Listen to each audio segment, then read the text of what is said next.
Gadis muda yang cantik pergi ke rumah sakit untuk pemeriksaan ginekologi. Dokter kandungan memeriksanya adalah seorang pemuda tampan. Setelah periode pemeriksaan profesional yang serius, dia punya beberapa tebakan tentang gejalanya. Tapi saat hasil tesnya keluar, dia agak tidak percaya. Menatap gadis itu membuat gadis itu pun sadar kalau ada sesuatu yang tidak biasa. Ada apa? Setelah berpikir sejenak, dokter memberitahu saya hasil tesnya.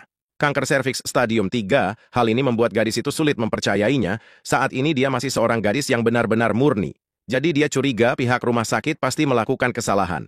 Aku mengerti perasaanmu, namun saat ini kemungkinan terjadinya kesalahan diagnosis di rumah sakit sangat kecil. Mendengar itu, gadis itu menyalakan sebatang rokok. Setelah suasana hatinya stabil, dia bertanya lagi kepada dokter, berapa banyak waktu yang tersisa.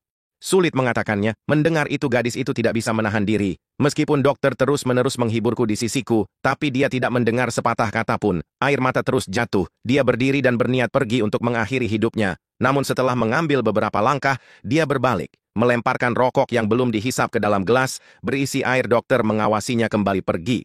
Dokter laki-laki itu merasa sangat menyesal. Tapi ketika dia mengambil lembar ujian yang lain, saat itulah saya menemukan bahwa kedua lembar tes tersebut memiliki nama yang sama. Hal ini membuat dokter segera menyadari ada yang tidak beres, maka segera berlari keluar kantor untuk mencari sosok gadis itu. Namun, kini gadis itu sudah berdiri di rooftop rumah sakit. Untungnya perawat di lorong memberitahu dokter ke arah mana dia akan pergi. Mendengar itu, dokter mengambil lembar tes dan berlari menuju rooftop. Yen tuan, maaf saya salah, orang yang mengidap kanker serviks stadium akhir bukanlah Anda, melainkan seorang wanita tua. Juga bernama penghintu tuan, keseriusannya serius. Aku benar-benar minta maaf, saya melakukan kesalahan. Jadi jangan berdiri di sini lagi, jangan berdiri di sini, Satpam akan segera datang. Saat ini, gadis itu sama sekali tidak mempercayainya. Berpikir bahwa ini hanyalah kebohongan, untuk menghiburnya, dia membalikkan punggungnya ke dokter dan melambai. Hal ini membuat dokter panik. Jangan, aku tidak akan berbohong padamu. Saya benar-benar tidak menghibur. Sebenarnya aku salah. Kembalilah dan lihat, aku punya 2 rekam medis di tanganku. Ini milikmu, dia sangat sehat. Tidak ada yang salah denganmu. Orang dengan kanker serviks stadium akhir adalah dia. Jangan terlalu dipikirkan. Ini semua salahku. Lihat, jika kamu menari, aku tidak akan menari lagi. Hadapi permintaan gadis itu. Dia berdiri di sana dengan tercengang, memikirkan tentang masa mudaku yang indah akan segera berakhir. Ada sedikit keraguan di hati pria itu. Namun ketika dia melihat gadis itu, dia memutuskan untuk melompat turun. Dia memutuskan untuk membayar harga atas kesalahannya.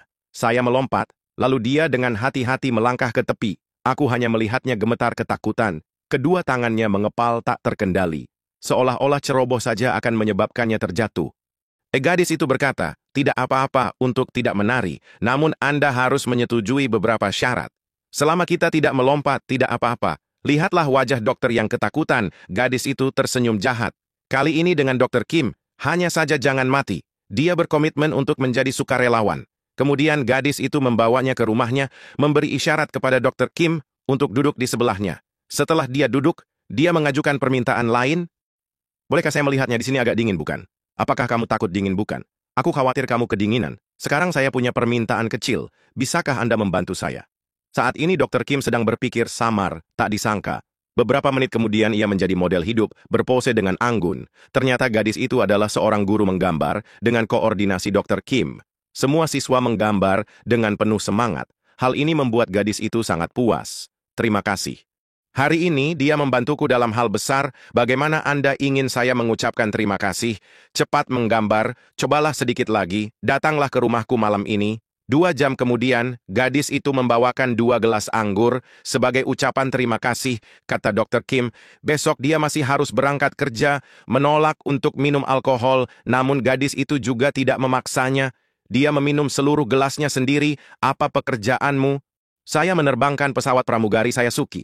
Begitu saja, gadis itu meminum segelas demi segelas. Segera saya mabuk dan tidak tahu apa yang sedang terjadi. Tidak mungkin, Dr. Kim harus membawanya pulang. Padahal pekerjaannya dokter kandungan. Setiap hari saya berhubungan dengan banyak wanita. Namun ketika dia melihat gadis itu terbaring di sofa, dia masih merasa sedikit terguncang.